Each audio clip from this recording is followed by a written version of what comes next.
Political parties.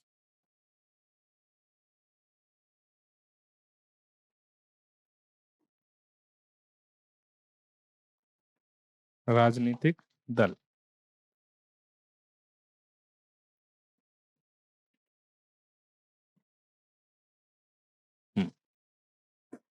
इसमें पहला point क्या देखा था? Right, why do we need political parties? राजनीतिक दलों की आवश्यकता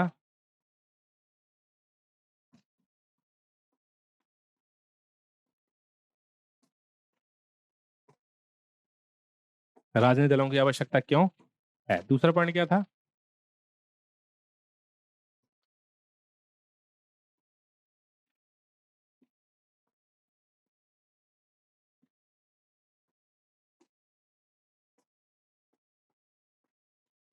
कितने राजनीतिक दल होने चाहिए? नेक्स्ट पॉइंट, राइट, टाइप्स था।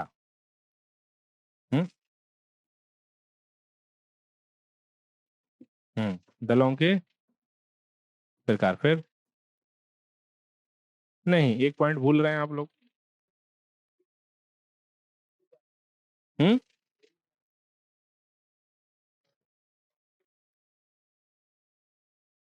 नहीं, 6 पॉइंट है। 5 पॉइंट लिखवाए। अच्छा,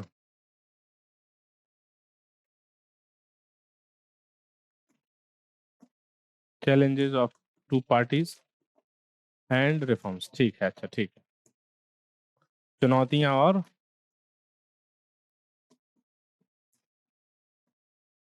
यहां तक पढ़ लिया था, राइट? कितनी पार्टी होनी चाहिए? One party system, two party system and multi party system. द्विदलीय प्रणाली, एक दलीय, द्विदलीय और बहुदलीय। ठीक है। कल किस किसने क्रिकेट मैच देखा? है ना?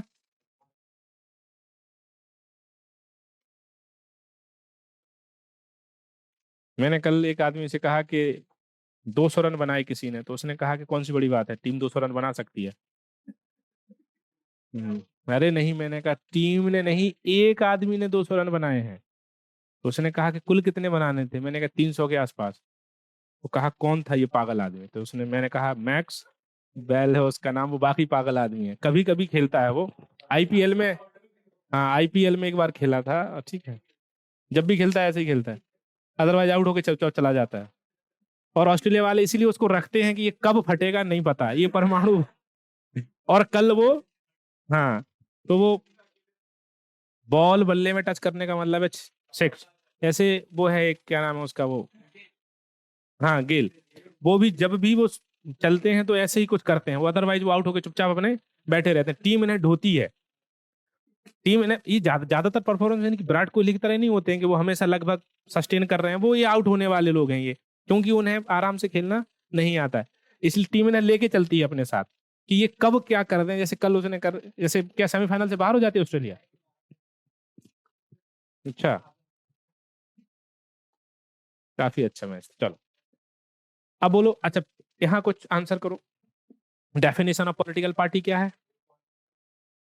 ग्रुप ऑफ पीपल, हाँ, कॉमन इंटरेस्ट, ठीक है। और ठीक है, और इनका एक, अच्छा, next elements of political party, ideology, organisation, leaders and followers. ठीक है। Functions of political party, form government, run government, participate in election. क्या करना है? पॉलिसी मेकिंग का काम भी करते हैं ये, और क्या करते हैं? ठीक है, अपोजिशन का भी काम करते हैं, और पब्लिक ओपिनियन, जनमत का भी निर्माण करते हैं, और एक्सेस करते हैं किसका? गवर्नमेंट मशीनरी का टू द पीपल। चलो, और क्या था? नेसेसिटी ऑफ पॉलिटिकल पार्टीज, राजनीतिक दलों की आवश्यकता क्यों है हमें? डेमोक्रेसी है, कैसी? Indirect democracy. इनडायरेक्ट डेमोक्रेसी में क्या होता है? रिप्रेजेंटेटिव, उनके लिए इलेक्शंस, और इलेक्शंस के लिए पॉलिटिकल पार्टीज। इसलिए हमने कहा था कि राजनीतिक दल क्या होते हैं? रक्त वाहिनी के समान होते हैं। कहाँ? लोकतंत्र में। ठीक है। फिर हमने कहा हाउ मेनी पॉलिटिकल पार्टी, तो हमने कहा one party system, two party system and multi party system. China में वन पार्टी सिस्टम है, ठीक है। अमेरिका और ब्रिटेन में टू पार्टी सिस्टम है, और इंडिया में क्या है? Multi party system. क्लियर बात है इतनी? चलो अब लिखो types of political parties. Types of political party.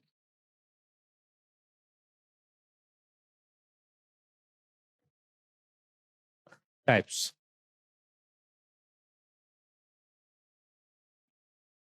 Types of political, राजनीतिक दलों के प्रकार।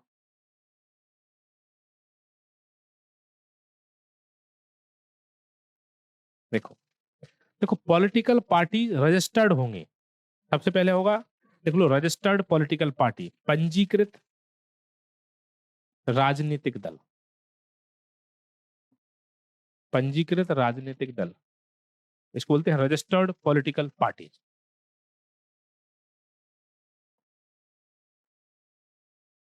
ठीक है। रजिस्टर्ड, ये दो तरह का होगा, registered recognised political party, registered recognised political party, registered unrecognised political party. Hindi वाले लिखेंगे पंजीकृत मान्यता प्राप्त राजनीतिक दल,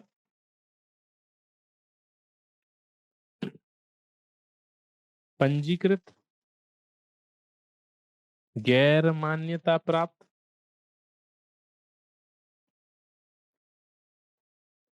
राजनीतिक दल।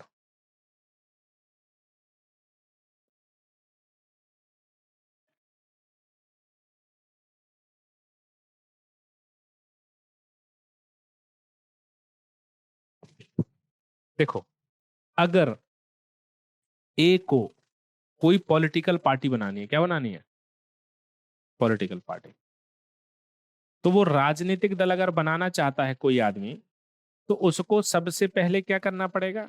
एक ऑर्गेनाइजेशन स्ट्रक्चर बनाना पड़ेगा, अपनी पार्टी का एक नाम रखना पड़ेगा कि हम ये पॉलिटिकल पार्टी है, हमारे राजनीतिक दल का ये नाम है, उसका एक अध्यक्ष होगा, एक उपाध्यक्ष होगा, ट्रेजरी ऑफिसर, ये सब सारी चीजें होंगी, कुछ फॉलोअर्स होंगे। फिर वो अपने पॉलिटिकल पार्टी को एक राजनीतिक दल में या अपने एक ग्रुप को पॉलिटिकल पार्टी राजनीतिक दल बनाने के लिए उसका पंजीकरण करवाएंगे, उसको रजिस्टर्ड करवाएंगे। और रजिस्टर्ड कहाँ करवाएंगे?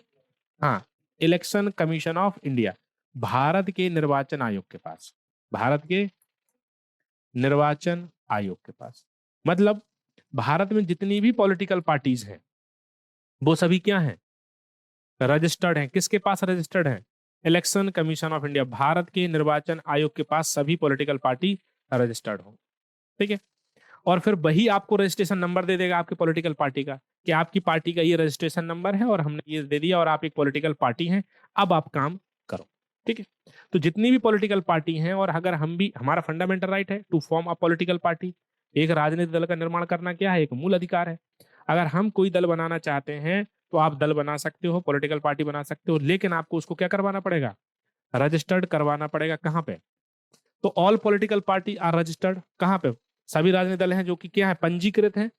तो राजनीतिक दल क्या होते हैं? पंजीकृत होते हैं। तो पंजीकृत राजनीतिक दल।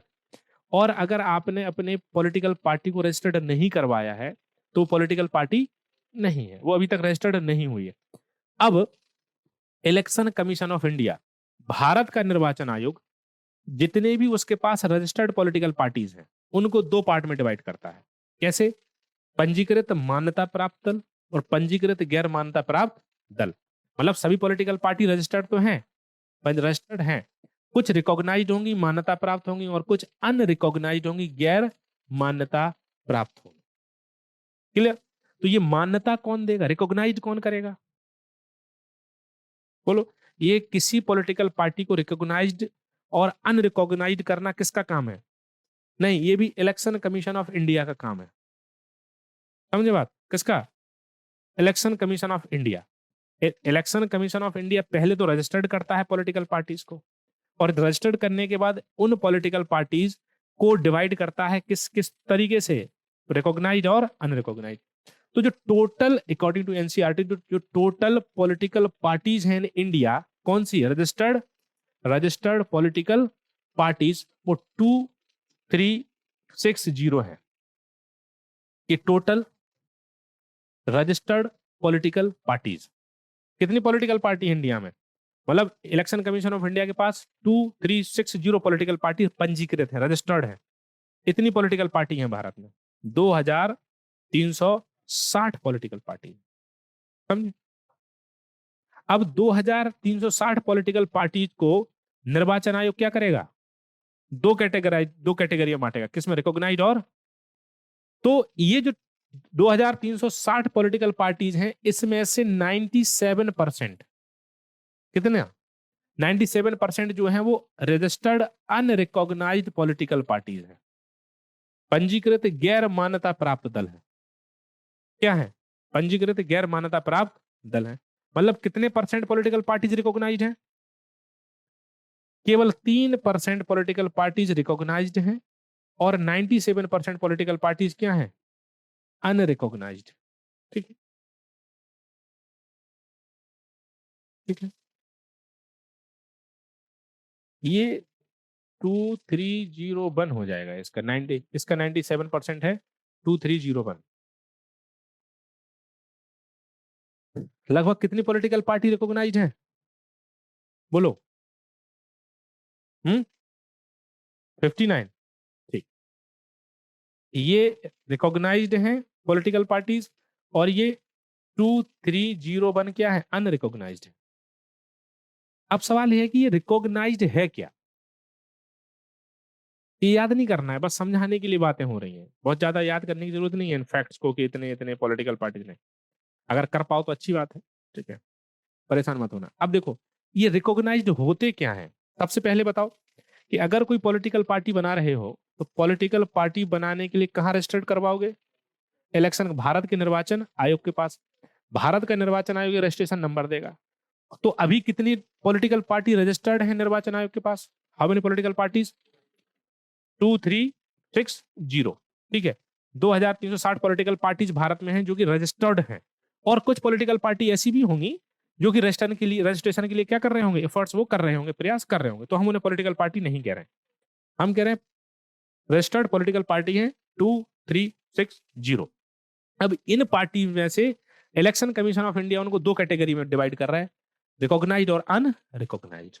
रिकॉग्नाइज्ड और अनरिकॉग्नाइज्ड, तो ये जो रिकॉग्नाइज्ड है ये कहलाती हैं दो तरह की, नेशनल पॉलिटिकल पार्टी, हाँ, नेशनल पॉलिटिकल, राष्ट्रीय दल, राष्ट्रीय दल, और regional political party, regional political party, क्षेत्रीय दल।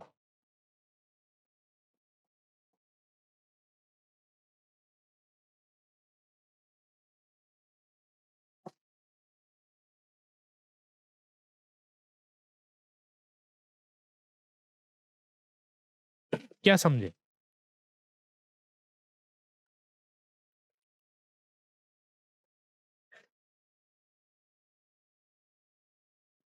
तो कितनी पॉलिटिकल पार्टी इंडिया में है जो कि नेशनल और रीजनल पॉलिटिकल पार्टी है? 59। बाकी पॉलिटिकल पार्टी तो है, लेकिन उन्हें नेशनल और स्टेट लेवल का स्टेटस नहीं मिला है। मतलब वो बहुत अच्छा परफॉर्मेंस नहीं कर रही है इंडियन इलेक्शन में, भारत के चुनाव में।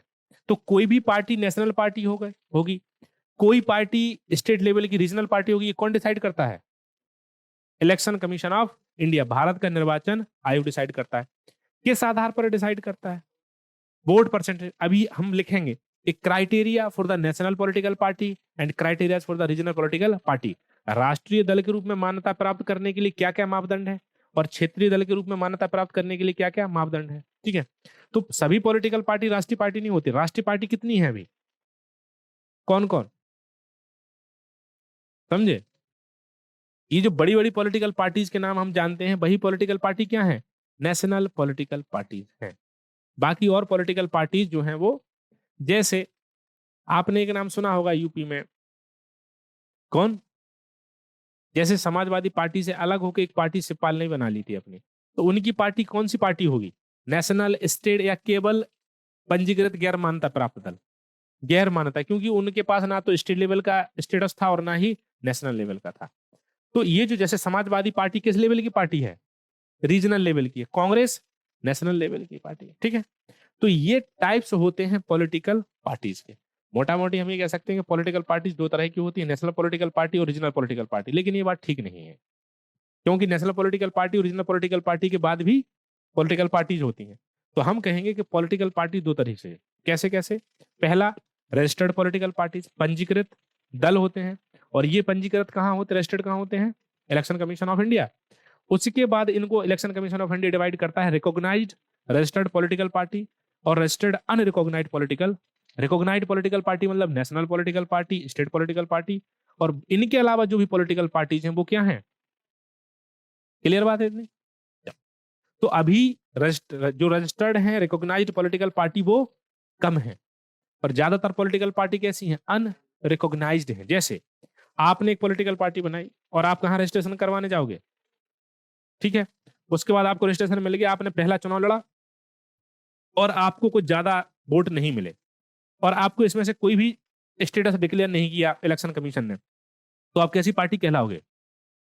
रजिस्टर्ड अनरिकॉग्नाइज्ड पॉलिटिकल पार्टी, पंजीकृत गैर मान्यता प्राप्त दल। जब तक कि आपको इसमें से कोई एक स्टेटस नहीं मिल जाता, तब तक आप ऐसी ही पॉलिटिकल पार्टी बने रहोगे। और आपकी पॉलिटिकल पार्टी के नीचे आपको लिखना पड़ेगा जो भी नाम होगा कि हम अभी रजिस्टर्ड अनरिकॉग्नाइज्ड पॉलिटिकल पार्टी हैं। आप ये दावा नहीं कर सकते कि हम रीजनल पॉलिटिकल पार्टी हैं या नेशनल पॉलिटिकल पार्टी। समझे? ज्यादातर पॉलिटिकल पार्टी कैसी हैं? कोई नाम भी नहीं जानता है उनके। बहुत सारे लोग पॉलिटिकल पार्टी बना लेते हैं, कार्यालय भी होता है और हमें पता ही नहीं होता है कि वो किस लिए होता है। हम्म। अरे ब्लैक का व्हाइट के लिए होता है भैया। किसके लिए? ब्लैक मनी को क्या करना है? हाँ, उसके लिए होता है कि एक ऑफिस है, ऑफिस में कुछ लोग काम कर रहे हैं, कुछ कार्यकर्ता हैं। चुनाव में इन्होंने बताया कि हमारा खर्चा हुआ इतना ज्यादा, और उतना खर्चा बर्चा नहीं हुआ है, और वो पैसा पूरा घूम फिर के मनी लॉन्ड्रिंग जिसको बोलते हैं, और वो वाइट हो गया, वापस वो जहां से आया उस सोर्स के पास चला गया। तो भारत सरकार का एक कंसर्न है ये, कि ज्यादातर पॉलिटिकल पार्टीज एक इंस्ट्रूमेंट है क्या करने का? मनी लॉन्ड्रिंग के लिए ये काम कर रहे हैं। मनी लॉन्ड्रिंग का मतलब क्या है? पैसे की धुलाई कर दी हमने, पैसा गंदा था उसको साफ कर दिया। काले पैसे, मनी लॉन्ड्रिंग, लॉन्ड्रिंग मतलब तो यही होता है ना, गंदे कपड़े के साफ करने के लिए बेचते हैं। तो वही है लॉन्ड्रिंग, मतलब पैसे की हमने धुलाई कर दी और गंदे पैसे को साफ बना के वापस हम उस सिस्टम में ले आए। ठीक है? जैसे यहाँ मुखर्जी नगर में छोटी छोटी कोचिंग है, वो भी क्या कर रही हैं? वो ये मनी लॉन्ड्रिंग ही कर रहे हैं। जैसे मेरे जानने वाले एक दो लोग हैं, उनके पास कुछ है ही नहीं, और यहाँ तो बहुत बच्चे हैं, उनके पास दो तीन बच्चे हैं, खर्चा उनका महीने का किराया 60,000 रुपये है। मैंने उनसे पूछा सालों साल घाटे में कैसे चल रहे हो? वो मुस्कुरा देते हैं। ठीक है? जैसे आप लोगों ने एस्पिरेंट्स मूवी देखी होगी, उसमें एक वो आईएएस बन जाता है, दो वो कोचिंग चलाने लगते हैं। मान लो आप एक ग्रुप है आपका, आप में से एक आध आईएएस बन गया, एक आध नहीं बना, आप बेचारा, अब 2 सालों साल साथ रहे आप, तो आपके दोस्त ने कहा कि मैं क्या कर सकता हूँ? आपने कहा कि कुछ मत करो, जो ब्लैक मनी कमाते हो मैं उन्हें वाइट कर दूंगा मैं उसको। उसने कहा कैसे? कहा है मेरी कोचिंग इंस्टीट्यूट है, मैं दिखाऊंगा कि मेरी कोचिंग इंस्टीट्यूट में 100 बच्चे आते हैं हर साल। कितने? एक की फीस ₹1,00,000 है। ठीक है, कर लो 100 से गुणा लाख का। कहा कि इतने पैसे को मैं, आप मुझे भेजो और मैं बताऊंगा कि ये फीस आई है बच्चों की, और इस फीस को मैं, वो तो व्हाइट मनी हो गई ना, मैं कुछ नाम बता दूंगा। अब कोई थोड़ी देखने आ रहा है कितने बच्चे पढ़ा रहे हो नहीं पढ़ा रहे हो। मैंने कहा 100 बच्चे साल भर में, ज्यादा तो नहीं है, 100 बच्चे आराम से आ सकते हैं। 8-10 बच्चे बैठा लिए क्लास में, उन्हीं को कुछ कुछ आइडेंटिटी कार्ड के थ्रू थ्रू नाम दिखा दिखा के, और वो जो पैसा आ रहा है उसको फीस के माध्यम से दिखा के उस पर प्रॉपर टैक्स दे के, और उसको हमने क्या बना दिया? हमने बताया 100 बच्चों की इतनी फीस आई, इस पे इतना टैक्स लग गया, टैक्स ले लो। बाकी कहा कि इसका 20% मुझे दे देना, बाकी 80% वापस आप रख लो। तो दोनों का भला हो गया। ये गरीब आदमी बेचारा 20% पर्याप्त होता है, करोड़ों रुपए, 10 करोड़ रुपए का। ठीक है, मिल गया 1-2 करोड़ साल भर में, इसका भी भला। और उनको 10 करोड़ का व्हाइट मिल के कितना मिल गया? 8 करोड़। वो पार्टनर है उस कोचिंग में, आईएएस साहब। ठीक है, ऐसे चल रहा है सिस्टम। हाँ, हाँ, उनके बारे में कह सकते हैं। समझे? सबके बारे में कह सकते हैं। तो ऐसे पॉलिटिकल पार्टी बना लो, ये इसका भी यही काम है पॉलिटिकल पार्टी का। समझे? कहाँ सब पैसा नेताओं का कहाँ जाता है? यहाँ जाता है। और व्हाइट पैसे का, ब्लैक पैसे का मतलब क्या होता है? पढ़ना है आपको इंटरनल सिक्योरिटी में, ये मनी लॉन्ड्रिंग सिलेबस में है आपके। इंटरनल सिक्योरिटी, आंतरिक सुरक्षा, किस पेपर में है? जीएस के किस पेपर में है आंतरिक सुरक्षा? हाँ, थर्ड में। ठीक है, आंतरिक सुरक्षा में ये पढ़ना है, मनी लॉन्ड्रिंग लिखा हुआ है इसने, terrorism, money laundering. Black money किसे कहते हैं? जिस पर क्या नहीं दिया जा रहा है? ब्लैक मनी का मतलब जो सरकार की नजर से छुपी हुई। अब वही पैसा देखो यहाँ आया, और उस पर हमने टैक्स दे के उसको क्या बना दिया? वाइट बना दिया। और ब्लैक मनी हमेशा कैसे होती है, कैश में या डिजिटल रूप में? डिजिटल क्यों नहीं होती है? हाँ, डिजिटल होगी तो वो आप भेजोगे बैंक के थ्रू, तो वो कैश रहते, कैश रखते हैं घरों में, भरा पड़ा रहता है पैसा लोगों के, लोग सोते हैं पैसे पे। हाँ, वो गद्दा पैसे का है उनका, उस पे सो रहे हैं लोग। सच में इतना पैसा कमा रखा है लोगों ने, केवल आईएएस बन के भी इतना कमाया जा सकता है, समझे? बाकी तो सब चल ही रहा है। सैलरी से क्या मतलब होता है? सैलरी सैलरी अभी एक लोग हैं हमारे यहाँ, उन्होंने संगमरमर का घर बनवाया है, मेरे जानने वाले हैं, झांसी में। झांसी में उन्होंने ऐसी जगह घर बनवाया है जो कि झांसी की सबसे महंगी जगह है। 4 साल हुए हैं केवल नौकरी करते हुए उन्हें, ठीक है। और घर जो है सफेद संगमरमर का घर बनवाया, मुझे वीडियो कॉल करके दिखा रहे हैं, दोस्त थे मेरे, जलन तो हुई। मैं कहा देखो यार, संगमरमर का घर बनवा लिया, मैं अभी छोटे से कमरे में पड़ा हुआ हूँ यहाँ, ठीक है। लेकिन उन्होंने बड़े उससे दिखाया कि देखो ये देखो, ये ऐसे ऐसे करके, ये इतना गैलरी इतनी। मैं सुनता रहा सुनता रहा, जब सीमाएं पार कर गई मेरी क्षमता की सुनने की, तो मैंने उनसे कहा कि ये बताओ पैसा आया कहाँ से? बोले मैं फोन रख रहा हूँ। मैंने नहीं, व्हाट्सएप पे तो मैंने कहा रिकॉर्डिंग भी नहीं होती है, एंड टू एंड एनक्रिप्शन है, कहने के लिए हो कुछ भी सकता है। तो मैंने कहा एंड टू एंड, तो मैंने कहा बता दो। बोले नहीं नहीं नहीं, मैंने बता दो। तो बोले कि ससुर ने गिफ्ट किया है पैसा। वो किसी कहाँ से, इतना कौन सा आदमी करता है, ठीक है। अच्छा खासा घर बनवा लिया। फिर बाद में ऑफलाइन उनसे बात हुई, तो उन्होंने कहा कि हाँ पैसा अच्छा खासा है। उन्होंने कहा लगभग एक पीसीएस ऑफिसर लगभग 20 से 25 लाख रुपए पर मंथ कमा सकता है, 20 and 25 lakh per month. PCS officer, IAS officer, IPS नहीं, वो तो अलग ही है दुनिया, समझे आप? 25 लाख रुपए महीने। कहा कि ये लगभग ऐसी ऐसी इनकम है जो आराम से हो सकती है। वो करप्शन नहीं है, वो सिस्टम सिस्टम में अगर आप इन्वॉल्व हैं तो आ रहा है आपके पास। थोड़े से एफर्ट डाल दोगे तो फिर वो सच में ताजमहल बनवा सकते हैं आप। उन्होंने छोटा ताजमहल बनवाया है, सच में ताजमहल बनवा सकते हैं आप। इतना पैसा है सिस्टम में, इतना पैसा है। मतलब वो कह रहे हैं कि ये तो ईमानदारी का पैसा है, कि मैं कुछ कर नहीं रहा हूँ, इसी का पैसा है ये। और अगर कुछ कर दूं, जैसे एक मथुरा में ही है मेरे जानने वाला, वो पागल हो गई है लड़की, वो इतना पैसा पा गई है वो। मैंने बताया वो 10-10 रुपए चाय को रोने वाला आदमी, वो चाय में कभी खर्चा ही नहीं करना उसको। उसको तो है कि वो खुद से नहीं कहती कभी चाय पीने चलो, कहती थी क्योंकि उसे लगता था कहेंगे तो पैसा देना पड़ेगा। और जब भी पैसे के लिए बोलो, मैंने थोड़ी बोला था कि चाय पीने चलो लाइब्रेरी, वो क्या आपने बोला था तो आप ही दो पैसा। ये अब सोचो, एस टाइप के आदमी को अगर 5 से 10 लाख रुपए पर मंथ मिले तो क्या करे वो आदमी? वो बैग भर के लेके आती है, घर में रख के उसको देखती रहती है कुछ देर तक, तो ठीक है। किसमें लेके आएगी?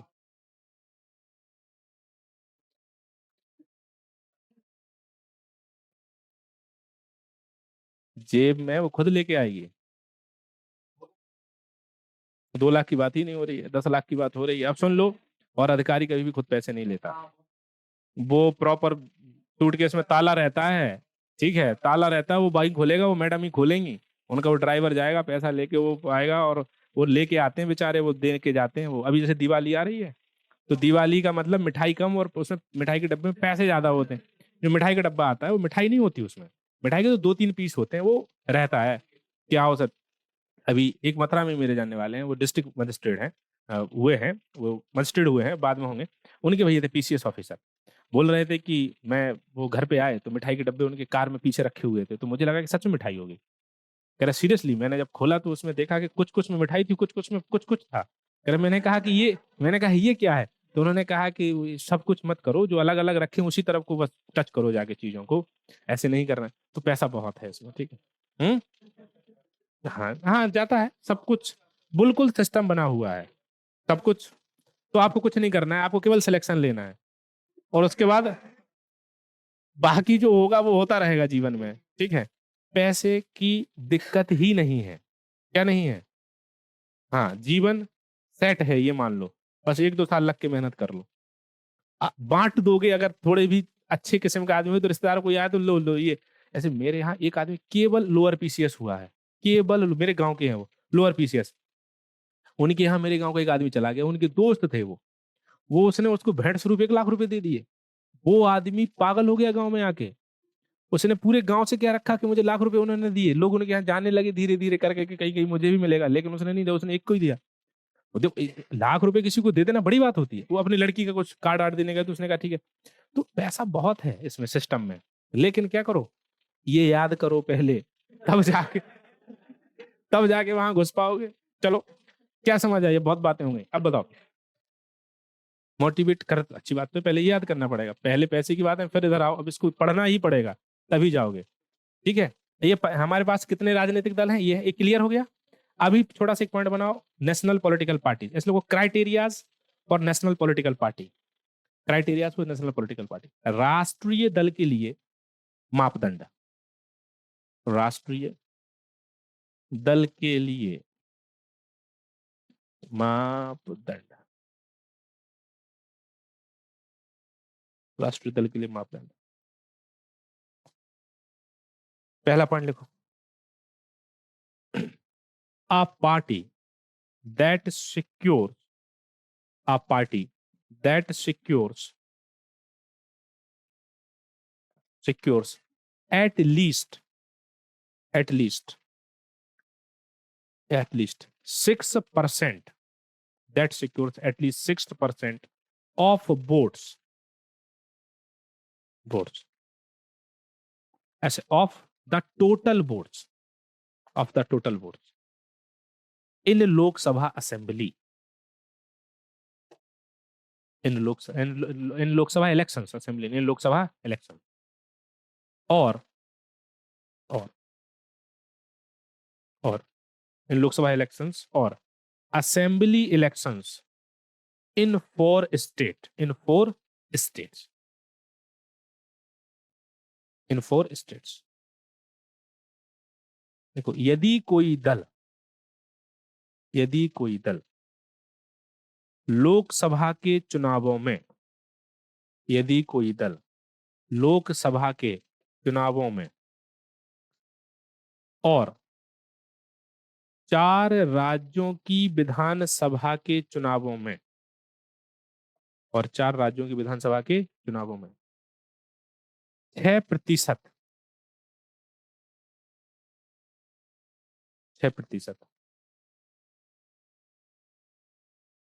6% कुल वैध मतों का प्राप्त करता है,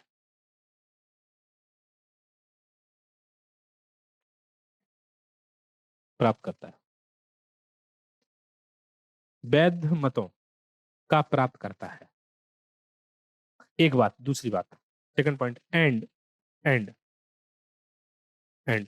विन्स, WINS, विन्स, जीतना, and win at least 4 seats, at least 4 FOUR 4 seats in the Lok Sabha,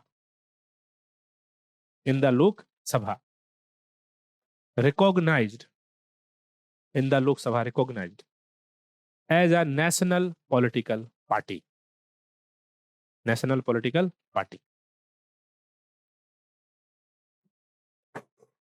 national political party। नीचे से लोग हिंदी में, और लोकसभा की 4 सीटें जीत जाता है तो उसे, 4 सीटें जीत जाता है तो उसे राष्ट्रीय, तो उसे 4 सीटें जीत जाता है तो उसे राष्ट्रीय राजनीतिक दल,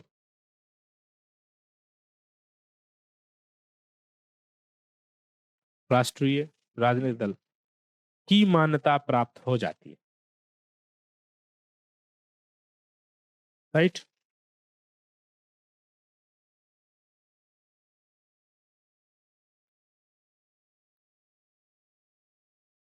ठीक है, ये क्राइटेरिया है। मतलब क्या है कि अगर लोकसभा के जो इलेक्शंस हो रहे हैं उसमें जो टोटल वोट्स पड़े लोकसभा के इलेक्शन में, उसका कितना % मिलना चाहिए उसको, या फिर 4 राज्यों में लोकसभा के इलेक्शन हो रहे हैं और 4 राज्यों में जो टोटल वोट पड़े उनका कितना % मिलना चाहिए।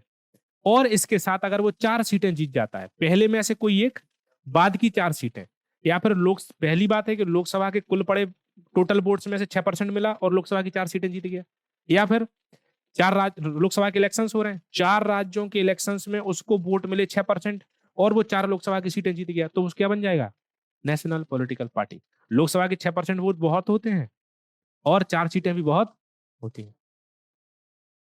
नहीं, असेंबली के इलेक्शन का मतलब है वो लोकसभा के जो इलेक्शंस हो रहे हैं। ठीक है, चलो क्लियर बात है। अब लिख लो नेशनल कितनी पॉलिटिकल पार्टी है, लिख लो अभी, सबसे पहले लिख लो Indian National Congress, national political party, राष्ट्रीय राजनीतिक दल। सबसे पहले है कांग्रेस, ठीक है, बीजेपी, ठीक,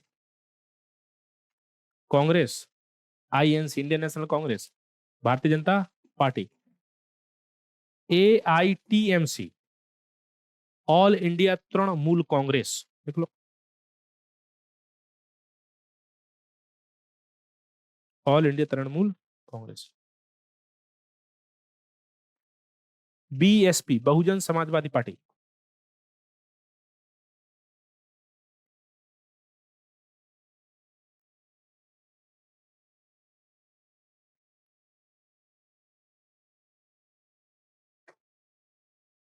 कौन सा लिखा? NCP, Nationalist Congress Party, Nationalist Congress Party, Communist Party of India, Communist Party of India, bracket में मार्क्सिस्ट, हिंदी में वाले ऐसे लोग, Communist Party of India, Marxist, मार्क्सवादी, कम्युनिस्ट पार्टी ऑफ इंडिया, अगला, ठीक है।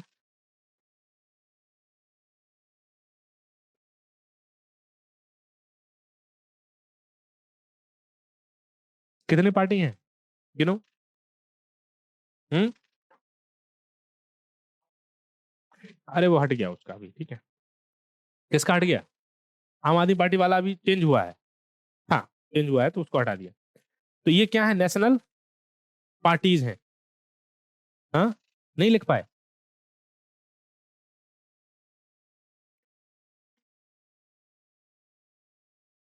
Communist Party of India, Marxist, फिर communist Party of India,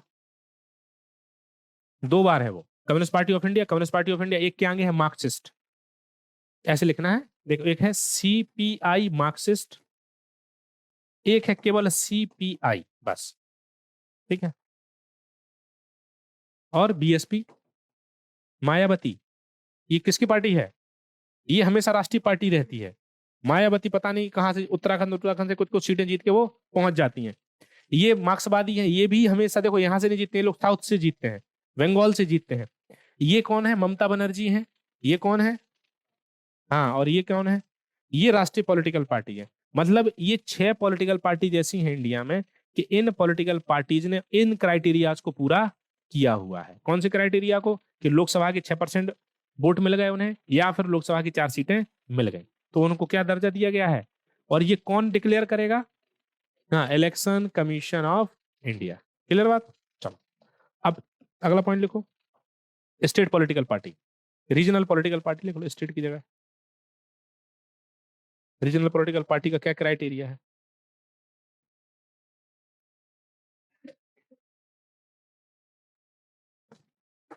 a party that secures a party that secures at least that secures at least 6% of at least 6% of total votes, 6% of total votes to the legislative assembly elections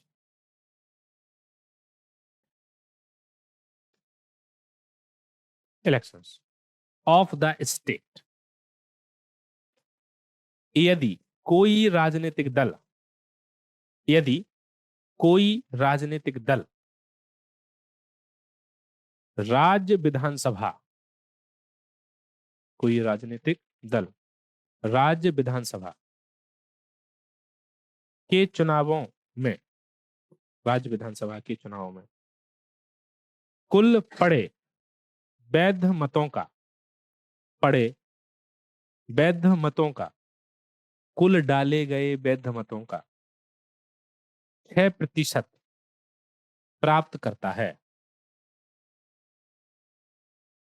second point, and and and वही wins at least, and wins at least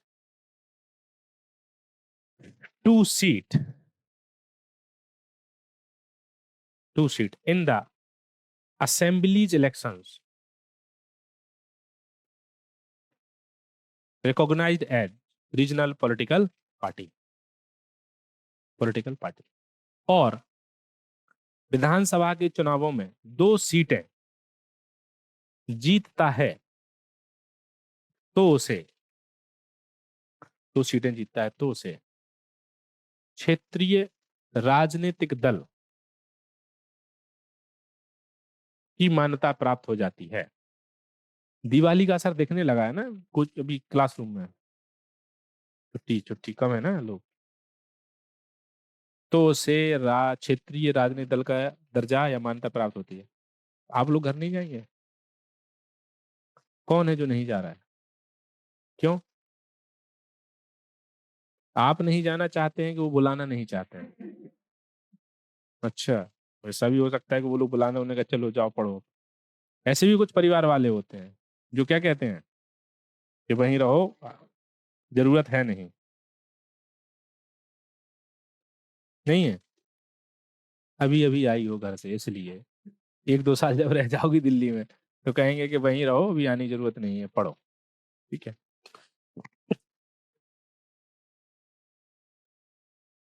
क्या करोगे इधर रह के? मैंने कल ही बोला था कि बहुत बुरा लगता है, दिवाली के दिन तो बहुत बुरा लगता है।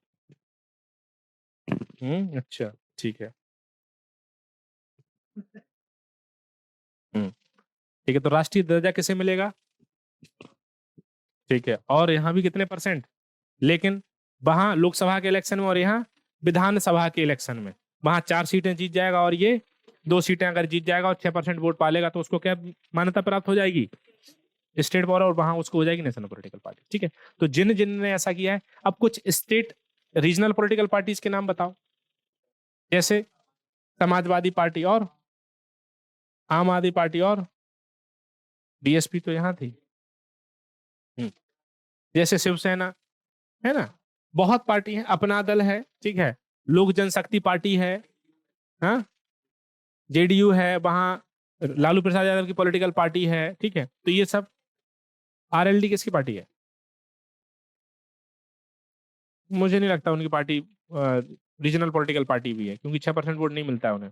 ठीक है, अब देखो, अच्छा ये बताओ कि फायदा क्या है अगर किसी पॉलिटिकल पार्टी को नेशनल पॉलिटिकल पार्टी रिकॉग्नाइज कर दिया। ये रिकॉग्नाइज कितने तरीके से हो रही है? कैसे? राइट, नेशनल और रीजनल। कौन कर रहा है? राइट, ये राष्ट्रीय पार्टी हो गई। और ये अगर किसी पार्टी को नेशनल पॉलिटिकल पार्टी के रूप में रिकॉग्नाइज कर दिया by the election commission of India, तो इसके बेनिफिट्स क्या हैं? हम्म, लिख लो, benefits of a national political party. राष्ट्रीय दल को मिलने वाले लाभ।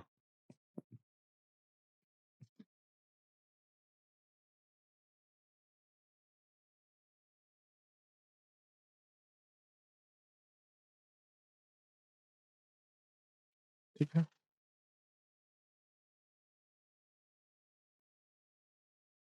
देखो, पहली बात, पहला जो लाभ मिलता है इन्हें, इनका जो सिंबल होता है, चुनाव चिन्ह, इलेक्टोरल सिंबल, लिख लो, चुनाव चिन्ह पूरे देश में एक जैसा होता है। ठीक है, आ electoral symbol for whole country. हाँ, होल कंट्री, पूरे देश के लिए एक ही चुनाव चिन्ह। ठीक है, जैसे बीजेपी क्या है? बीजेपी क्या है? नेशनल पॉलिटिकल पार्टी है। तो बीजेपी का चुनाव चिन्ह क्या है? नहीं, खिलता हुआ कमल। कमल नहीं है केवल, कमल तो बंद भी हो सकता है, वो खिलता हुआ कमल है। ठीक है, तो खिलता हुआ कमल जो है इनका चुनाव चिन्ह है। अब देखना, चाहे लोकसभा के इलेक्शन हो रहे हो, चाहे विधानसभा के इलेक्शन हो रहे हो, उनका कैंडिडेट एक ही चुनाव चिन्ह पे लड़ता है। किस पर? अब मानना कि चाहे लोकसभा का इलेक्शन हो रहा है तो बीजेपी ने लोकसभा में कितने कैंडिडेट खड़े करेंगे? 545। तो 545 कैंडिडेट्स, 545 उम्मीदवारों का चुनाव चिन्ह पूरे भारत में क्या होगा? बीजेपी के खिलता हुआ कमल।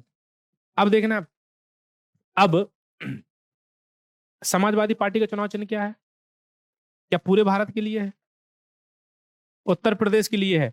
जब उत्तर प्रदेश, क्योंकि वो समाजवादी पार्टी कहाँ की रीजनल पार्टी है? उत्तर प्रदेश की। जब उत्तर प्रदेश के विधानसभा के चुनाव हो रहे होंगे तो वहां क्या चुनाव चिन्ह मिलेगा उन्हें?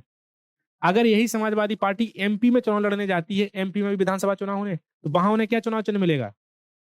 साइकिल नहीं मिलेगी, कुछ और मिल सकता है। उत्तराखंड आ रहे हैं तो कुछ और मिल सकता है। जो राष्ट्रीय राजनीतिक दल होता है, जो नेशनल पॉलिटिकल पार्टी होती है, मान लो बीजेपी, बीजेपी एमपी में भी चुनाव लड़ रहा है, बीजेपी तेलंगाना में भी चुनाव लड़ेगा, बीजेपी राजस्थान छत्तीसगढ़ में भी चुनाव लड़ेगा, विधानसभा के अलग अलग चुनाव होने, लेकिन सभी जगह बीजेपी के उम्मीदवारों को चुनाव चिन्ह क्या मिलेगा?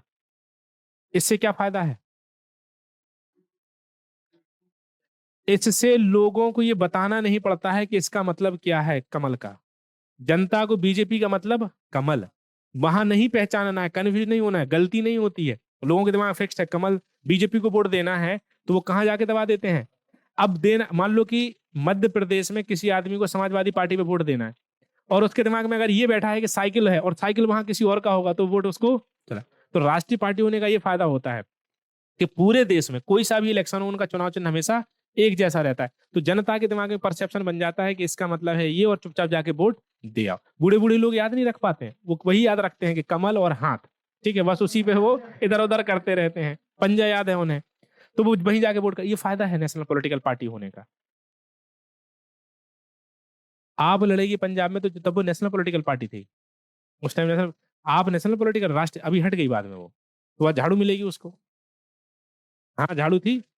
और ये लोग, आप रिक्वेस्ट भी कर सकते हो इलेक्शन कमीशन ऑफ इंडिया से, जो रीजनल पॉलिटिकल पार्टी होती हैं, कि इस राज्य में चुनाव हो रहे हैं, मान लो एमपी में चुनाव हो रहे हैं और आम आदमी पार्टी लड़ने जा रही है वहां पर, या आम आदमी पार्टी क्योंकि दिल्ली में राजनीतिक दल है, क्षेत्रीय राजनीतिक दल, और समाजवादी पार्टी यूपी में है, तो ये लोग लड़ने जा रहे हैं एमपी में, तो ये रिक्वेस्ट कर सकते हैं निर्वाचन आयोग से कि प्लीज हमें झाड़ू दो। प्लीज ही लिख सकते हैं, ये नहीं कह सकते कि दो, निर्वाचन आयोग दे और ना दे। लेकिन वो देते नहीं है, उन्हें पता है कि ऐसे तो फिर राष्ट्रीय दल और क्षेत्रीय दल होने का फायदा ही क्या निकला फिर, अगर सब जगह इन्हें झाड़ू दे दी जाए, उन्हें साइकिल दे दी जाए। ठीक है, बीजेपी, बीएसपी, मायावती मायावती की पहचान क्या है? वो लोगों के दिमाग में बैठ गया है। समाजवादी पार्टी को लेके अगर बैठा आएंगे लोग तो वो गड़बड़ हो जाएगा वहां। मायावती का मतलब है हाथी, वोट हाथी पे देना, वो अपने आप है बीएसपी को वोट चला जा रहा है। समझ रहे हो? जैसे कम्युनिस्ट पार्टी है, उनका वो है, बना रहता है, हाँ, हाशिया टाइप से बना रहता है, वो उनका चुनाव चिन्ह है, लेकिन वो उतने प्रभावशाली नहीं है। अब कांग्रेस का अपना पंजा है, तो लोग किसको वोट देते हैं? तो एक फायदा है कि इन्हें को जो चुनाव चिन्ह मिलता है वो पूरे देश के लिए एक रहता है। और उसका क्या फायदा है? इनको लोग आसानी से पहचान जाते हैं और इनको वोट भी आसानी से मिल जाते हैं, लोग कंफ्यूज नहीं करते हैं। तो एक फायदा ये है किसका? नेशनल पॉलिटिकल पार्टी होने का। दूसरा फायदा क्या है? हाँ, नेशनल पॉलिटिकल पार्टी है बीजेपी अभी, बीजेपी सरकार बनाए बैठी है, तो कैसे नहीं नेशनल पॉलिटिकल? बीजे 6% वोट पे क्या मिल जाता है? बीजेपी को 48% वोट मिले हैं पूरे भारत में लोकसभा चुनावों के। कितने? अगर लोकसभा के कुल टोटल जो बैलेट वोट्स हैं उनका 6% पालोगे तो क्या मिल जाएगा आपको? National political party. बीजेपी ने कुल जो लोकसभा के, पूरे भारत में लोकसभा के जो वोट्स थे उनका 48% तो वोट पाया, और 300 से अधिक सीट्स पाई हैं अकेले, तभी मिलेगा। इसमें है कि 6% वोट पा जाओ, 4 सीट पा जाओ, तो आप क्या बन जाते हो? वो तो कई बार बन सकती है बीजेपी, तो नेशनल पॉलिटिकल पार्टी। ठीक है, समझ रहे हो? 6% नहीं, 48% वोट, 42% ज्यादा वोट है उनके पास, और सीट तो फिर अलग ही बात है। तो बीजेपी तो रहेगी। अब तो बीजेपी मुझे नहीं लगता कि कभी भी नेशनल पॉलिटिकल पार्टी से नीचे आएगी, क्योंकि गिरी से गिरी हालत में आप इनको 30%, 30% तक ला सकते हो। ठीक है, कांग्रेस का भी तो यही तो, इसे बोलते हैं जनाधार, कि लोग कितना पसंद कर रहे हैं उनको। भारत के लगभग 48% लोगों ने वोट किया है बीजेपी को, और 52% लोगों ने कैसे किया है? कांग्रेस को नहीं, अदर पॉलिटिकल पार्टीज को। मतलब कि मतलब कि भारत की मेजोरिटी समझो, मतलब कि भारत की मेजोरिटी, भारत के 52% लोग बीजेपी को पसंद नहीं करते हैं, केवल भारत की माइनॉरिटी 48% लोग बीजेपी को पसंद करते हैं। ये है first past the post system का निगेटिव पॉइंट ऑफ व्यू। कहते सकते हैं हम कि मेजोरिटी की गवर्नमेंट है, लेकिन नहीं, मेजोरिटी ये है जिन्होंने बीजेपी को वोट नहीं दिया। लेकिन ये वोट बिखरा हुआ है, इसमें कुछ वोट कांग्रेस को मिला, कुछ बीएसपी को मिला, कुछ समाजवादी पार्टी को मिला, कुछ तृणमूल को मिला, कुछ टीएमसी को मिला। ये लोग यही तो कर रहे हैं, जो इंडिया गठबंधन हो रहा है, इंडिया का अलायंस जो हो रहा है, उसमें यही तो कह रहे हैं कि इस 52% वोट को अगर हमने कलेक्ट कर लिया तो बीजेपी को हम आराम से हरा सकते हैं। विपक्ष जो अपोजिशन बिखरा हुआ था वो कह रहे हैं उसको कलेक्ट करो, और ये पावर शेयरिंग, सीट की शेयरिंग इस हिसाब से करोगे 52% वोट हमारे पास आ जाए तो बीजेपी से हम लोग अपने आप ही जीत जाएंगे। देखो क्या कर पाते हैं, इसको कर पाते हैं या नहीं। ठीक है। हम्म। तो बीजेपी नेशनल पॉलिटिकल पार्टी, दूसरा लाभ देखो, बेनिफिट क्या होगा, दूसरा बेनिफिट लिखो इसमें, देखो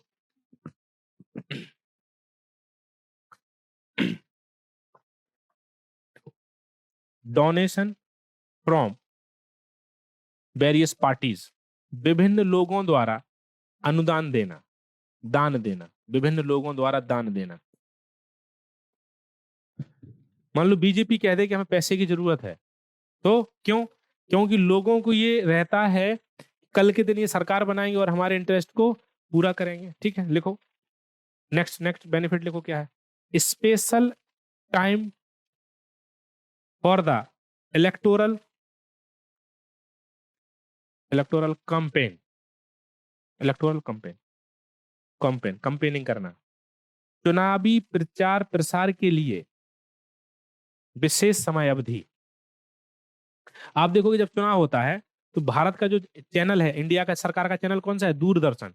दूरदर्शन पे ये ऐड जो आते हैं, टीवी पे जो ऐड चलते हैं, हमें ऐसा लगता है कि ये ऐड इस हिसाब से चलते हैं कि किस पार्टी ने कितना चैनल को पैसा दिया। ऐसा नहीं है, ये election commission of India, Bharat का निर्वाचन आयोग डिसाइड करता है कि कौन सी पार्टी अगर नेशनल पार्टी है तो उसको ज्यादा समय मिलना चाहिए ऐड के लिए, जो रीजनल पॉलिटिकल पार्टी है उनको कम समय मिलना चाहिए, क्योंकि वो पूरे पार्टी पूरे देश में पहुंचना है, उसको अपना संदेश पहुंचाना है। तो जो नेशनल पॉलिटिकल पार्टी जो होती है उन्हें टाइम भी ज्यादा मिलता है, अखबार में ज्यादा स्पेस मिलता है उन्हें। ऐसा नहीं हो सकता कि द हिंदू वाले, इंडियन एक्सप्रेस वाले पूरा अखबार भर दें पॉलिटिकल पार्टी के ऐड से, ऐसे नहीं कर सकते। उनको एक पेज दिया जाता है कि 2 या 3 पेज में ही आप ऐसा कर सकते हैं, उसमें से एक पेज जो है नेशनल पॉलिटिकल पार्टी को दे सकते हैं, बाकी रीजनल। ये सब चुनाव के समय कौन बताता है? Election commission of India, code of conduct है ये, आचार संहिता इसी को बोलते हैं, समझे?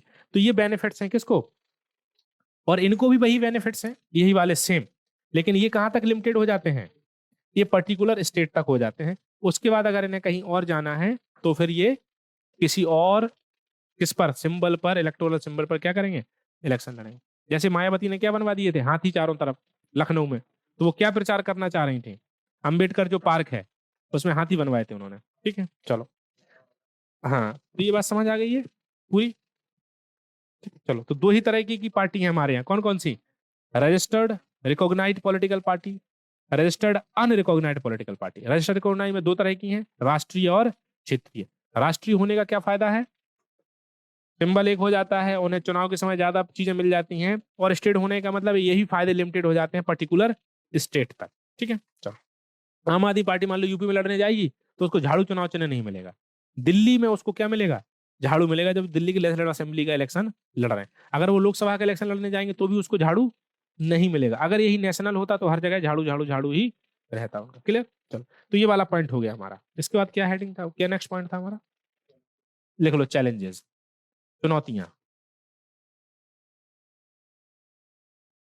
क्या चुनौतियां हैं पॉलिटिकल पार्टी के सामने?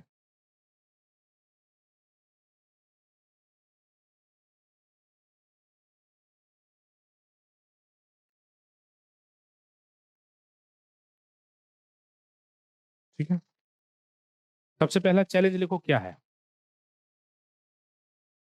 Lack of internal democracy, lack of internal democracy, आंतरिक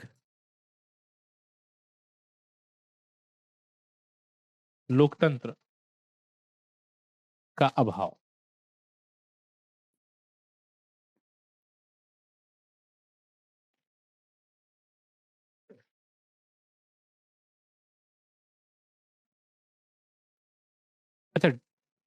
डेमोक्रेसी को इंश्योर करने के लिए क्या पॉलिटिकल पार्टी जरूरी है? राइट, हमने कल ये बात समझी कि डेमोक्रेसी के लिए क्या जरूरी है? Political party. अब सवाल ये है कि पॉलिटिकल पार्टी डेमोक्रेसी को क्या करती हैं? बना के रखती हैं। लेकिन अगर पॉलिटिकल पार्टी में ही डेमोक्रेसी नहीं है तो वो कैसे डेमोक्रेसी को इंश्योर करेगी? जैसे समझो, कांग्रेस। कांग्रेस में किसका डोमिनेंस है? गांधी फैमिली। ठीक है, नेहरू गांधी फैमिली। क्या कांग्रेस का प्रेसिडेंट अपने एक नॉर्मल प्रोसीजर से बन के आता है? क्या कांग्रेस के जो पोस्ट हैं, पार्टी पोस्ट हैं, क्या उनके लिए इलेक्शंस होते हैं? क्या उनके लिए चुनाव होते हैं? या एक ही आदमी जो बड़े पद पर बैठा है वही सब कुछ डिसाइड कर रहा है? अगर एक ही आदमी जैसे राहुल गांधी ही अगर सब कुछ डिसाइड कर रहे हैं तो क्या उसको डेमोक्रेसी कहेंगे? नहीं कहेंगे। आखिर ऐसी कौन सी बात है राहुल गांधी में जिससे कांग्रेस उन्हें नहीं छोड़ना चाहती? कौन सी क्वालिटी है कि कांग्रेस का हर आदमी उनकी तारीफ करते नहीं थकता है, जबकि पूरा भारत देश कह रहा है कि ये पागल आदमी है, लेकिन फिर भी कांग्रेस ही उनका सपोर्ट कर रहे हैं? कौन सी ऐसी बात है? ये डेमोक्रेसी है या श्रद्धा है राहुल गांधी के लिए? क्योंकि वो क्या है, नाती पोते हैं पंडित जवाहरलाल नेहरू के, इसलिए ढोया जा रहा है उनको। तो ये इंटरनल डेमोक्रेसी। आप देखो बीजेपी में भारतीय Janata party, Communist Party of India, Communist Party of China, communist Party of India, Marxist, ये जो पॉलिटिकल पार्टीज हैं इनमें कैडर बेस्ड ये पॉलिटिकल पार्टीज हैं। इन पार्टीज में इलेक्शन होता है। मोदी जी, प्रेजेंट एग्जांपल, मोदी जी का कोई फैमिली बैकग्राउंड नहीं है पॉलिटिक्स से, लेकिन वो आज क्या है? अगर सोचो कि अटल बिहारी वाजपेयी या पहले के जो लीडर थे किसके, भारतीय जनता पार्टी के, वो डोमिनेट कर लेते पूरी पार्टी को, तो क्या ये लोग निकल के आ पाते? जैसे जैसे लाल कृष्ण आडवाणी। देखो बीजेपी में तो ये खासियत है कि बीजेपी में ज्यादातर लोग कहां से आते हैं? आरएसएस से। और आरएसएस में ज्यादातर लोग क्या नहीं करते हैं? शादी नहीं करते हैं। जब शादी नहीं करोगे तो परिवार नहीं होगा, परिवार नहीं होगा तो परिवारवाद भी नहीं होगा। फैक्ट है। हाँ, बीजेपी में जैसे देखो अभी किसे बनाया जा रहा है लीडर? योगी जी, योगी आदित्यनाथ। तो वहां भी परिवार नहीं है। संगठन नहीं, संगठन में जो संगठन के जैसे मोहन भागवत, मोहन भागवत का परिवार। बीजेपी में जो आदमी, वही आदमी बहुत ऊंचाई तक पहुंचता है जो शादी नहीं करता है। इफेक्ट है। हाँ, बड़े बड़े पदों पर बैठे हुए लोग बीजेपी में, आरएसएस में खासतौर से, आरएसएस में क्या नहीं, जो जैसे मोहन भागवत ने अगर शादी की होती शायद वो संचालक नहीं होते। ये फैक्ट है। तो वैसे ही लोगों को भेजा जाता है। मोदी जी से कहा गया कि अगर काम करना है बड़े लेवल पर तो परिवार त्यागना पड़ेगा, देश सेवा करनी है। ऐसा नहीं, परिवार वो इसलिए त्यागते हैं क्योंकि वो कहते हैं देश सेवा में परिवार जो है एक बाधा बनती है। तो मोदी जी ने त्यागा जब परिवार, तभी वो जाके मुख्यमंत्री बन रहे हैं। और बाद में उनका नाम रिकमेंडेशन हो रहा है किसके लिए? और ये जो नाम उनका रिकमेंड हुआ था for the prime minister of India, ये किसने किया था? अमित शाह ने नहीं, ये आरएसएस ने माहौल बनाया था पूरे देश में कि किसका नाम जाना चाहिए, मोदी जी का। अचानक से नाम आया था उनका। बड़े बड़े नेता थे बीजेपी में, अरुण जेटली, सुषमा स्वराज, राजनाथ सिंह, ये लोग थे, लाल कृष्ण आडवाणी जैसे लोग थे। लेकिन इनका नाम निकल के आया क्योंकि ये सारे लोग कौन थे? ये सब परिवार वाले लोग थे। उन्हें, आरएसएस को चाहिए ऐसा आदमी जो प्लेटो का दार्शनिक राजा हो, फिलोसफर किंग। क्योंकि प्लेटो का फिलोसफर किंग शादी नहीं करेगा। प्लेटो का फिलोसफर किंग जो है बहुत चीजों को नहीं अपने पास रखेगा। अभी किसको नेता बना रहे हैं ये लोग? क्योंकि वो भी उसी, उनकी उसी आइडियोलॉजी में सेट हो रहे हैं। तो ये एक फैक्ट है। अब ये है कि इनके पास परिवार है ही नहीं तो कहां से परिवारवाद? इंटरनल डेमोक्रेसी वो तो अलग बात है, लेकिन इंटरनल डेमोक्रेसी बीजेपी में है। बीजेपी में क्या होता है? इलेक्शंस पार्टी के अंदर होते हैं, और पार्टी के अंदर छोटा सा कर्मचारी भी कहां पहुंचता है? लास्ट में ऊपर तक पहुंच सकता है, और वो क्या बनता है? नेशनल चेयरमैन भी बन जाता है, उनका हेड भी बन जाता है ऑफ द भारतीय जनता पार्टी। तो इसे बोलते हैं इंटरनल डेमोक्रेसी। केवल कुछ पार्टी को छोड़ दो, जैसे बीजेपी, सीपीआई, सीपीआईएम, इन पॉलिटिकल पार्टीज में क्या है? इंटरनल डेमोक्रेसी है। मोस्टली पॉलिटिकल पार्टीज किस बेस पे काम कर रही हैं? परिवारवाद के बेस पे। जैसे अखिलेश सिंह, अखिलेश यादव क्यों क्यों बन गए ये चीफ मिनिस्टर उत्तर प्रदेश के? क्योंकि उनके पिताजी क्या थे? बेचारे, उन्हें लगा उनके भाई जो थे कि हम मैं बनूंगा, लेकिन कौन बन गया? अखिलेश। बड़े दुखी हुए इस बात से वो। ठीक है, तो ये पॉलिटिक्स है, ऐसे ही काम होता है। तो पहला चैलेंज क्या है इंडियन पॉलिटिकल पार्टीज के लिए?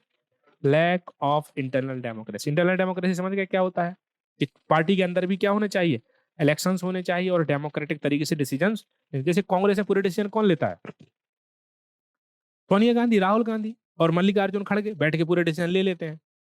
प्रियंका गांधी, कुल मिला के गांधी गांधी ही घूमता रहेगा चारों तरफ। लेकिन बीजेपी में ऐसा नहीं है। बीजेपी की कोर कमेटी है, वो लोग बैठ के प्रॉपर डिसाइड करते हैं।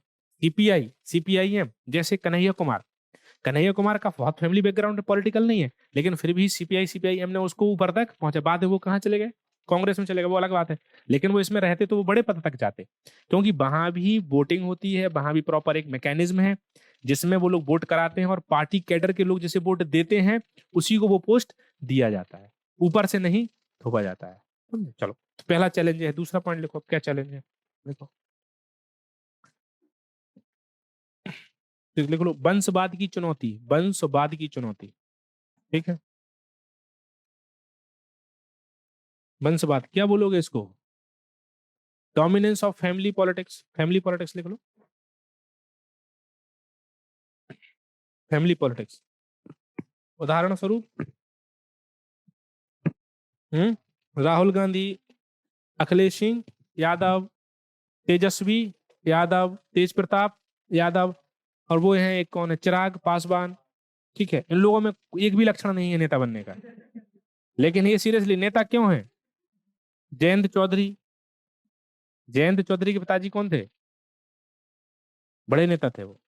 ठीक है, बहुत बड़े नेता थे वो नेता थे जो अपने बेसिस पर नेता बने। जैसे मुलायम सिंह यादव केवल एक प्राइमरी टीचर थे, कुछ नहीं थे, प्राइमरी में स्कूल में अध्यापक थे। उन्होंने पूरी पॉलिटिकल पार्टी बनाई, पूरी पॉलिटिकल पार्टी बनाने के बाद पूरे उत्तर प्रदेश में अपना माहौल बनाया, चुनाव जीते और मुख्यमंत्री बने। ये व्यक्तित्व होते हैं। क्या अखिलेश सिंह यादव, अखिलेश में वो क्वालिटी है कि वो लोगों को समझा पाए कि वो क्या कह रहे हैं? नहीं, नहीं समझा पा रहे। अब वो तेज प्रताप है, तेजस्वी है, एक वो कौन है वो जो बांसुरी बजाता है, क्या नाम है? तेज प्रताप। वो क्या ही आदमी है वो ब्लॉगिंग ज्यादा करता है, पॉलिटिक्स कम। हम्म तो क्या फर्क पड़ता है, वो होने दो। सच्ची बातों से क्यों घबराना? वो नेता नहीं है वो लोग। ठीक है, तो दो चैलेंजेस होगा, तीसरा पर लिखो चैलेंज। देखो, role of money power and muscle power, role of money power and muscle power, धन बल और बाहुबल का प्रयोग।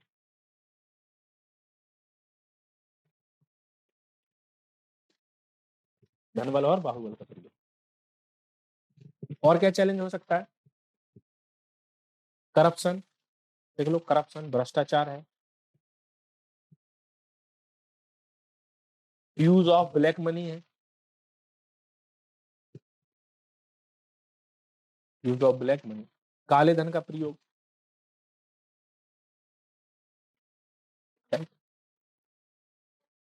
हाँ, वो भी लिखेंगे।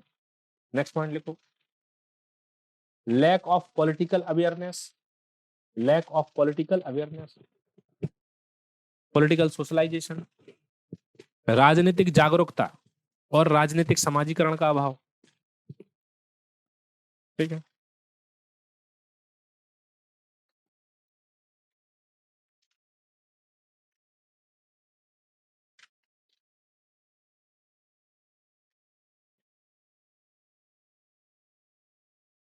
नेक्स्ट पॉइंट लिख लो, criminalisation of politics,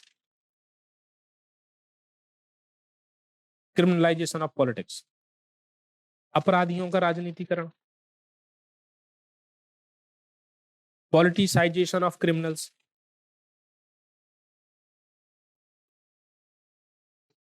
criminalisation of politics, politicisation of criminals, राजनीति का अपराधीकरण।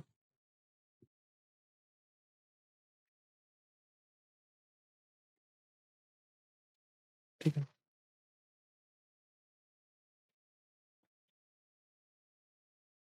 देखो next challenge, lack of meaningful, lack of meaningful choice, lack of meaningful choice among voters, voters, voters. ठीक है, नेक्स्ट पॉइंट, हाँ हिंदी में लिख लो, मतदाताओं के बीच, मतदाताओं के बीच दलों को लेकर विकल्प का अभाव, जैसे आपसे मैं पूछूं एक कौन सी ऐसी पॉलिटिकल पार्टी है इंडिया में जो बहुत ईमानदार ऑनेस्ट पॉलिटिकल पार्टी है, तो क्या निकलता है हमारे दिमाग में, क्या बात आती है कि ऐसा कुछ नहीं है। ले दे के हमें लगता है कि सभी पॉलिटिकल पार्टी क्या है, करप्ट है, किसको वोट दें, दे देते हैं वोट। ऐसा हमारे दिमाग में कुछ भी नहीं आता है कि ये पॉलिटिकल पार्टी बाकी बहुत ईमानदार पॉलिटिकल पार्टी है। तो पॉलिटिकल पार्टी को जब हम चॉइस करते हैं, चूज करते हैं, तो दिमाग में कुछ बना नहीं पाते हैं कौन सी। जैसे अरविंद केजरीवाल ने इतना माहौल बनाया कि उनकी पॉलिटिकल पार्टी हिंदुस्तानी की सबसे ईमानदार पॉलिटिकल पार्टी है, लेकिन सारी मेहनत पर पानी फेर दिया किसने, ईडी ने। अभी इन्हीं को समन भेज दिया, किसको समन भेज दिया, केजरीवाल को ही समन भेज दिया, जेल जाएंगे। हाँ, इन्हीं को जेल भेज जाने की फिराक में अभी है। बीजेपी ने कहा कि जाके देखो केजरीवाल, केजरीवाल जेल जाने वाले हैं, हो सकता है दिवाली से पहले ही चले जाए। हाँ तो वो तो चोरी की है उन्होंने, चलो अगला पढ़ लो। ठीक है,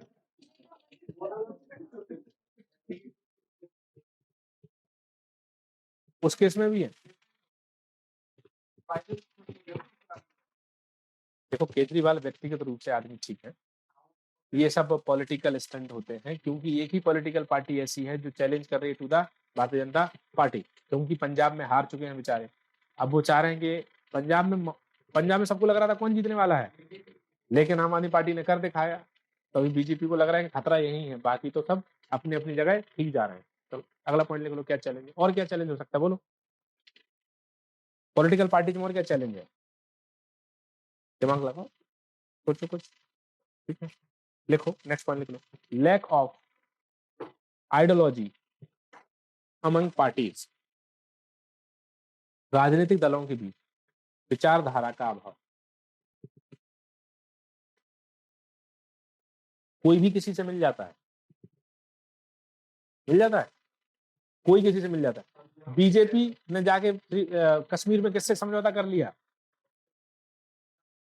देखो पॉलिटिकल पार्टीज किस बेस पर होती हैं, आइडियोलॉजी के बेस पर होती हैं। ठीक है, अब एक तो होती है लेफ्ट, एक राइट, और ये अपने कांग्रेस में विचार है। ठीक है, लेफ्ट और राइट वाले बिल्कुल अपोजिट है टू ईच अदर, लेफ्ट और राइट वाले बिल्कुल, लेकिन बीजेपी किससे कर लेती है कॉलिशन, कम्युनिस्ट पार्टी से। तो आइडियोलॉजी क्लियर ही नहीं है कि कौन किसके साथ जा रहा है, सब लोग राजनीतिक लाभ लेने के लिए किसी के साथ भी चले जाए। तो ये चैलेंजेस है पॉलिटिकल पार्टीज में। अब लिखो रिफॉर्म क्या है पॉलिटिकल पार्टीज का, मैंने भी मुस्कुरा दिया उनकी तरफ, लिख लो रिफॉर्म क्या क्या कर सकते हो। अच्छा क्या क्या कर सकते हो बताओ दिमाग से थोड़ा। पॉलिटिकल पार्टीज में क्या क्या रिफॉर्म्स किए जा सकते हैं, सबसे पहले लिखो, सबसे पहली बात लिखो रिफॉर्म में कि हमें इंक्रीज करना है पॉलिटिकल अवेयरनेस एंड सोशलाइजेशन। अगर लोग ही जागरूक हो गए तो बात अलग है। Increase political awareness and socialisation, लोगों के बीच राजनीतिक जागरूकता, लोगों के बीच राजनीतिक जागरूकता तथा राजनीतिक समाजीकरण को बढ़ावा देना। ठीक है, next point, a law should be made, a law should be made to regulate, a law should be made to regulate the internal affairs of, a law should be made to regulate the internal affairs of political parties, political parties, political parties, to ensure, to ensure internal democracy, to ensure internal democracy in the political party,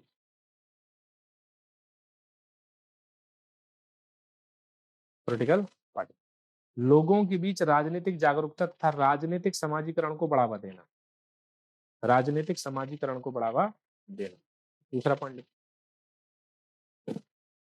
राजनीतिक दलों, राजनीतिक दलों की आंतरिक राजनीतिक दलों के आंतरिक मामलों को नियंत्रित करने के लिए, राजनीतिक दलों के आंतरिक मामलों को नियंत्रित करने के लिए एक कानून बनाया जाना चाहिए, कानून बनाया जाना चाहिए जिससे, एक कानून बनाया जाना चाहिए जिससे दलों के बीच, जिससे दलों में, ऐसा लिख लो, जिससे दलों में आंतरिक लोकतंत्र स्थापित हो सके।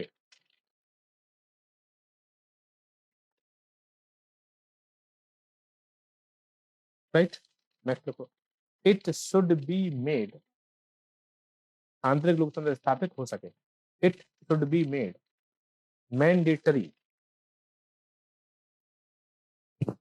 it should be made mandatory to the political parties to give tickets, to give tickets to the weaker sections of society।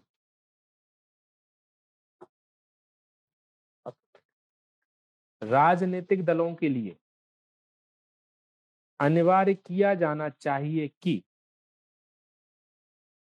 राजनीतिक दलों के लिए अनिवार्य किया जाना चाहिए कि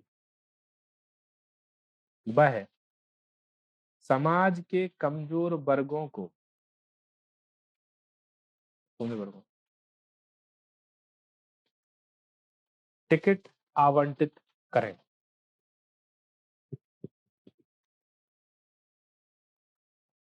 समाज के कमजोर वर्गों को टिकट आवंटित करें, महिलाएं हैं, ठीक है, एलजीबीटी कम्युनिटी के लोग हैं, इनको टिकट दें। नेक्स्ट पॉइंट लिखो, there should be, there should be state funding for the elections,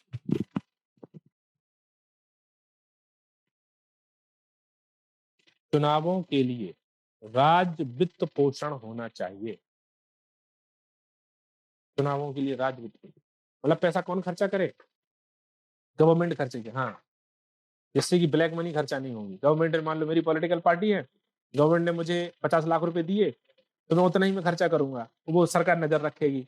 अभी सरकार बोलती है खर्चा करो, अपने मन से लोग खर्चा करते, फिक्स तो है कि इतना ही खर्च कर सकते हैं, लेकिन उनके पास ज्यादा होता है, तो निगरानी सरकार नहीं रख पाती है। तो ये सजेशंस हैं कुछ कि कैसे रिफॉर्म किया जा सकता है। बाकी हमारे उस वाले बैच में भी तो यही चल रहा है, आज भी वहाँ यही डिस्कस करेंगे, ठीक है। तो लिखा है इसको कि नहीं लिखा, बोला था ना मैंने लिख के लाना इसको, वो पूछ रहे हैं क्या, पॉलिटिकल पार्टी भी लिखने के लिए बोला था कि वहीं लिखना, पूछ रहे हैं क्या बोला था, ठीक है। ये कौन सा चैप्टर था 10th क्लास का, फिक्स था। कुल चैप्टर कितने हैं 10th क्लास में, 8 है, तो कितने चैप्टर बचे हमारे, 2, कौन सा, 7 और 8। 7 चैप्टर में क्या है, आउटकम्स ऑफ डेमोक्रेसी, और 8वें नंबर में क्या है, चैलेंजेस टू डेमोक्रेसी। अब फिर से डेमोक्रेसी पढ़ना है कि डेमोक्रेसी ने क्या क्या किया है और डेमोक्रेसी के सामने क्या क्या चैलेंज है। तो अभी 1-2 दिन की क्लास में खत्म करेंगे इन बातों को, तो हमारी एनसीईआरटी 9th और 10th की खत्म हो जाएगी, फिर टेस्ट। तो अभी तक कितने चैप्टर पढ़ लिए हमने, 10th क्लास का पहला चैप्टर था पावर शेयरिंग, सत्ता की साझेदारी दूसरा, फेडरलिज्म संघवाद तीसरा, हाँ, डेमोक्रेसी एंड डाइवर्सिटी, लोकतंत्र और विविधता, और उसके बाद gender politics, caste politics and religious politics, लिंगिक राजनीति, जाति की राजनीति और धर्म की राजनीति। फिर क्या था, पॉपुलर स्ट्रगल्स एंड मूवमेंट्स, जन संघर्ष और आंदोलन, और उसके बाद पढ़ा हमने पॉलिटिकल पार्टी। तो पॉलिटिकल पार्टी, क्या राजनीतिक दल पॉपुलर स्ट्रगल्स और मूवमेंट्स में सपोर्ट करते हैं, क्या पॉपुलर स्ट्रगल्स और मूवमेंट से राजनीतिक दल आते हैं, जैसे जैसे आम आदमी पार्टी, अन्ना हजारे की मूवमेंट से क्या निकल कर आया, आम आदमी पार्टी। तो पॉलिटिकल पार्टीज का इमरजेंस भी हो सकता है पॉपुलर स्ट्रगल मूवमेंट से, और पॉलिटिकल पार्टी करवा भी सकती है क्या, पॉपुलर स्ट्रगल एंड मूवमेंट। जैसे संपूर्ण क्रांति करवाई थी 1975 में जयप्रकाश नारायण ने, जेपी नारायण ने, राइट। और बीजेपी, अन्ना हजारे में तो कहीं ना कहीं पीछे बीजेपी थी। तो प्रेशर ग्रुप और पॉलिटिकल पार्टी दोनों क्या है, ऑर्गेनाइजेशन है, दोनों ही पॉलिटिकल ऑर्गेनाइजेशन है। प्रेशर ग्रुप पॉलिटिकल ऑर्गेनाइजेशन नहीं कह सकते, प्रेशर ग्रुप सोशल भी हो सकते हैं, पॉलिटिकल भी हो सकते हैं और इकोनॉमिक भी हो सकते हैं। लेकिन हम पॉलिटिकल साइंस में पढ़ रहे हैं तो हम ये कह सकते हैं कि हम पॉलिटिकल प्रेशर ग्रुप्स की बात कर रहे हैं, राजनीतिक दबाव समूहों की बात कर रहे हैं। पॉलिटिकल पार्टीज पॉलिटिकल ऑर्गेनाइजेशन होते हैं। जो डेफिनेशन ऑर्गेनाइजेशन की थी वही डेफिनेशन प्रेशर ग्रुप की और वही political party. Difference between political party and pressure group क्या था कि ये डायरेक्ट पार्टिसिपेट करते हैं अपने इंटरेस्ट को फुलफिल करने के लिए इन द इलेक्टोरल पॉलिटिक्स, और प्रेशर ग्रुप डायरेक्टली पार्टिसिपेट नहीं करते हैं इन द इलेक्टोरल पॉलिटिक्स। ठीक है, तो क्या ज्यादा जरूरी है, प्रेशर ग्रुप्स और पॉलिटिकल पार्टी? दोनों ही जरूरी है। क्या दोनों ही pressure groups and political party improve करते हैं, स्टेबल करते हैं, रिस्टेबल करते हैं, सस्टेन करते हैं डेमोक्रेसी?